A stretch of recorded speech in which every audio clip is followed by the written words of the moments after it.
Hello दोस्तों, welcome back to my YouTube channel desi profit talk.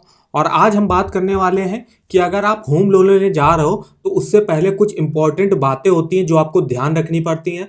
तो इसके बारे में हम जो है डिटेल में इस वीडियो में बात करेंगे कि आपको क्या क्या जो होता है, अगर आप होम लोन जा रहे हैं तो आपको क्या जो है बातें पता होनी चाहिए एक होम लोन लेने जाने से पहले।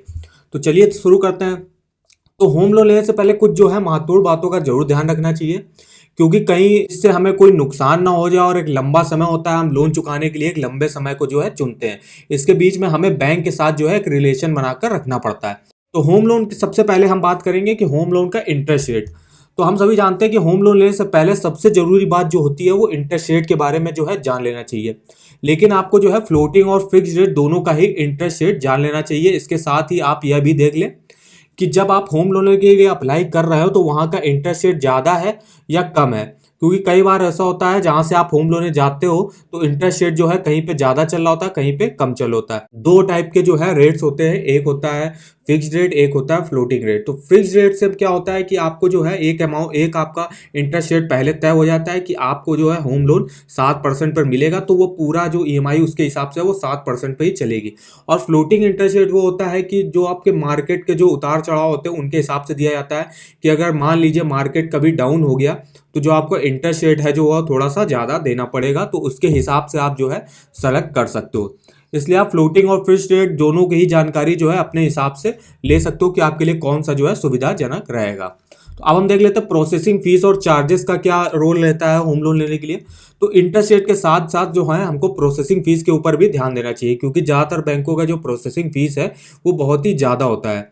इससे हमें भारी अमाउंट जो है देना पड़ सकता है बैंकों को। इसके साथ ही हमें कई और अन्य फीस भी जोड़े जाते हैं, इसके बारे में जो है हम बैंक से पता कर लेना चाहिए हमको। इसके साथ ही आपको बता दें कि कई प्राइवेट बैंकें हैं जहां पर आपको बाद में कोई एक्स्ट्रा चार्ज या हिडन चार्ज जो है लगाया जाता है। आप एक बार लोन ले लेते हो, इसके बाद जो है आपको कई सारे डॉक्यूमेंट पर साइन करना पड़ता है, जिसके कारण अगर कोई हिडन फीस बाद में जोड़ दिया जाता है तो आप उसके में कुछ भी नहीं कर पाते हो। इसलिए इन सब बातों का जो है अच्छी तरह से पहले जान लें। अब देखो कौन सी भरोसेमंद बैंक होगी जिससे आप जो है लोन ले सकते हो। किसी भरोसेमंद बैंक से ही जो है आपको लोन लेना चाहिए। तो आप जहां पर लोन लेने के लिए जाते हो तो लोन लेने से पहले जो है आप चाहे कोई भी बैंक हो भरोसेमंद है कि नहीं है, लोन लेने से पहले कई सारे डॉक्यूमेंट पर साइन करना होता है जो हम ठीक तरह से नहीं पढ़ते। ऐसे में हो सकता है बाद में आपको ईएमआई के साथ कुछ एक्स्ट्रा चार्ज भी जो है देना पड़े। इसलिए लोन लेने से पहले जो है हर बात की जांच जो है अच्छी तरीके से कर लें। जितना हो सके किसी भरोसेमंद जो है बैंक से ही जो है आप लोन लें। हम सभी जब भी लोन लेते हैं तो पहले अपना जो है अपने घर को जो है लेने के लिए हमें बड़ा अमाउंट लेना पड़ता है। तो आप जब भी होम लोन जाते हैं तो उतना ही होम लोन लें जिससे आपको जो है कोई समस्या ना हो चुकाने तक। तो आप आराम से जो है अपनी ईएमआई को हर महीने जो है अपना ईएमआई चुका सके, क्योंकि एक लंबा समय होता है और अगर बाद में किसी कारण आपसे कुछ ईएमआई छूट जाती है तो आपको जो है काफ़ी जो है प्रॉब्लम हो सकती है। अब चाहते हैं कि अब आपको क्या जो है कर लेना चाहिए होम लोन का इंश्योरेंस। अगर होम लोन का इंश्योरेंस कराना जो है वो बहुत ही इंपॉर्टेंट है, क्योंकि होम लोन का जो अमाउंट होता है वो बहुत ही बड़ा होता है और लंबे समय के लिए हमें ईएमआई चुकाना पड़ता है। तो हम जब भी होम लोन के लिए जाते हैं तो कई सारे डॉक्यूमेंट पे सिग्नेचर करना पड़ता है। आपको कुछ हो जाता है मान लीजिए तो आप और इंश्योरेंस नहीं है आपका, तो आपके परिवार का बाकी ईएमआई नहीं चुकाते हैं, तो ऐसे में जो है आपको परिवार को काफ़ी प्रॉब्लम हो सकती है। इसके इसके साथ हो सकता है आपको आपका जो घर है वो भी आपको गिरवी रखना पड़ सकता है बैंक के पास। तो भविष्य में ऐसी कोई समस्या ना हो इसके लिए आपको इंश्योरेंस जरूर कराना चाहिए, ताकि जो है आपका पैसा और आपका जो फैमिली है वो सुरक्षित रहे। इनकम टैक्स बेनिफिट भी हमको मिलता है अगर आप होम लोन ले जाते हैं, तो अक्सर ही हमें होम लोन पर इनकम टैक्स बेनिफिट मिलता है। तो इनकम टैक्स बेनिफिट प्रिंसिपल और इंटरेस्ट दोनों पर ही मिलता है। ऐसे में आप अच्छी तरीके से जो है जांच ले कि आपको यह सुविधा मिल रही है कि नहीं। इसके लिए आपको बैंक से अच्छी तरह से पूछताछ करनी होगी। और अगर आप ऑनलाइन अप्लाई करते हैं तो जिस बैंक पर ऑनलाइन अप्लाई कर रहे हैं उसके जो है वेबसाइट पे, ऑफिशियल वेबसाइट पर जाकर जो है पूरी तरीके से आप जानकारी ले सकते हो। कम डॉक्यूमेंट्स, कई बार ऐसा होता है कि हम बैंक पर अप्लाई कर रहे हैं और वहाँ पर हमें कई सारे डॉक्यूमेंट जमा करना पड़ता है। पहले तो वह लोग करते हैं जो बहुत कम डॉक्यूमेंट देना होगा, लेकिन जब भी आप अप्लाई करते हो तो आपको कई सारे डॉक्यूमेंट जमा करने के लिए कहा जाता है। तो होम लोन लेने से पहले यह भी देख लेना चाहिए कि जहाँ पर आप अप्लाई कर रहे हो वहाँ पर आपको कम डॉक्यूमेंट्स की सुविधा मिल रही है कि नहीं मिल रही है, क्योंकि कई सारे बैंक आपको जो ज़रूरी डॉक्यूमेंट्स है उसको सबमिट करने के बाद ही जो है आपका लोन जो है अप्रूव करेंगे। हाँ, होम लोन लेने से पहले हमें यह भी जान लेना चाहिए कि बैंक बैंक पर हम अप्लाई कर रहे हैं, जिस बैंक में हम अप्लाई कर रहे हैं वहाँ पर हमें कितने समय के भीतर जो है होम लोन मिल सकता है। कई बार ऐसा होता है कि आप जो है सारे डॉक्यूमेंट्स देने के बाद भी जो है आपका लोन मिलने में काफ़ी महीने लग जाते हैं। ऐसे में उसी बैंक से अप्लाई करें जहाँ आपको कम समय में ही जो आपको लोन अप्रूव हो जाए। और अगर कोई बैंक होगी आपका लोन अप्रूव नहीं करेगी तो उसके लिए आप जो है किसी दूसरे बैंक से भी अप्लाई कर सकते हो। प्री पेमेंट की सुविधा, यह जानना भी जरूरी है कि आप अपने लोन का जो है पूर्व भुगतान कर सकते हैं या नहीं। इसके लिए आपको क्या क्या सुविधाएं मिलती है, इसके साथ आपको क्या कोई चार्ज देना पड़ेगा, अगर देना पड़ेगा तो कितना पड़ेगा, ये भी आपको देख लेना चाहिए।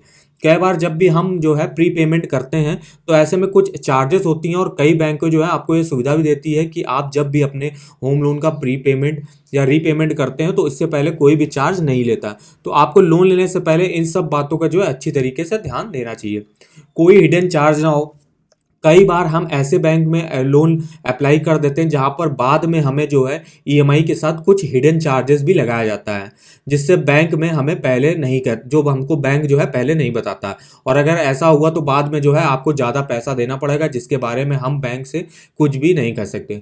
तो इसलिए होम लोन लेने से पहले जो है आपको इस बात का ध्यान रखना चाहिए कि जहाँ से भी आप लोग होम लोन ले रहे जा रहे हो तो वहाँ पे कोई हिडन चार्जेस तो नहीं है। अब यहाँ से को एप्लीकेंट और को बोरोवर्स ले या नहीं, तो यहाँ पे को एप्लीकेंट्स और को बोरोवर्स से आपको कई तरह के जो है प्रॉफिट मिलते हैं। तो इससे पहले अगर आप एक महिला को अपना जो है अपना को एप्लीकेंट्स और को बोरोवर्स चुनते हैं तो इसमें बैंक जो है आपको कुछ छूट देता है। दूसरा है कि आप अगर बड़े अमाउंट का होम लोन लेना चाहते हो तो ऐसे में बड़े अमाउंट का होम लोन मिलने में आसानी होती है, अच्छा इनकम हो। तो इसके साथ ही आपको इस बात का ध्यान देना होता है कि बैंक जो को एप्लीकेंट को बोर्ड चुनते हैं उनका सिविल स्कोर जो है अच्छा हो, क्योंकि अगर उनका सिविल स्कोर अच्छा नहीं होता है तो आपको भी लोन नहीं मिलेगा। और इस बात का आप ध्यान जरूर रखिएगा कि आप जितना हो सके उन्हीं को अपना को एप्लीकेंट चुने जिनका जो है सोर्स ऑफ इनकम अच्छा हो, इससे आपको जो है लोन मिलने में काफ़ी आसानी होगी। हम देख लेते हैं कुछ अक्सर जो है सवाल पूछे जाते हैं होम लोन रिलेटेड, तो होम लोन में सबसे ज़्यादा ध्यान देने वाली बात क्या होती है। तो होम लोन जब भी आप अप्लाई कर रहे हैं तो आप सबसे पहले जो है अपना सिविल स्कोर डॉक्यूमेंट्स पर ही ध्यान दें, ताकि जो है आपको होम लोन मिलने में जो आसानी हो। दूसरे क्वेश्चन की बात करें तो हमें होम लोन लेने से पहले आपको क्या जानना चाहिए। तो अगर आप होम लोन के लिए अप्लाई कर रहे हो तो आपको जो है वहाँ का interest rate, processing fees, charge और इसके साथ साथ क्या डॉक्यूमेंट जरूरी है, तो ये आपको अच्छी तरीके से जान लेना चाहिए। तो होम लोन की राशि जो है, होम लोन का जो अमाउंट है वो कैसे जो है निर्धारित किया जाता है। तो होम लोन की जो राशि होगी वो आपकी ईएमआई और एनएमआई रेशियो, आपका लोन टू वैल्यू रेशियो देख कर ही जो है आपका लोन कितने अमाउंट पर होगा ये निर्धारित किया जाता है। इससे आपका सिविल स्कोर भी देखा जाता है कि आपका सिविल स्कोर अच्छा है, 750 के ऊपर जो है वो सिविल स्कोर अच्छा माना जाता है, तो उस पर जो है आपको कम इंटरेस्ट रेट पर जो है बैंक जो है होम लोन प्रोवाइड कर देगी। वहीं अगर आपका सिविल स्कोर डाउन है तो आपका लोन अप्रूव होने में भी दिक्कत होगी, और प्लस आपको अगर मिल भी जाएगा तो आपको जो है काफ़ी हाई इंटरेस्ट रेट देना पड़ सकता है। तो ये कुछ इन्फॉर्मेशन रही कि अगर आप होम लोन लेने जा रहा हो तो कुछ आप बातों का जो है आपको ध्यान रखना पड़ेगा। तो इस वीडियो में हमने उसकी बात करी। तो आई होप आपको वीडियो हमारा पसंद आया होगा। अगर वीडियो आपको पसंद आया हो तो चैनल को सब्सक्राइब कर दीजिएगा और वीडियो को लाइक कर दीजिएगा। तो चलिए मिलते हैं नेक्स्ट वीडियो में, तब तक के लिए धन्यवाद।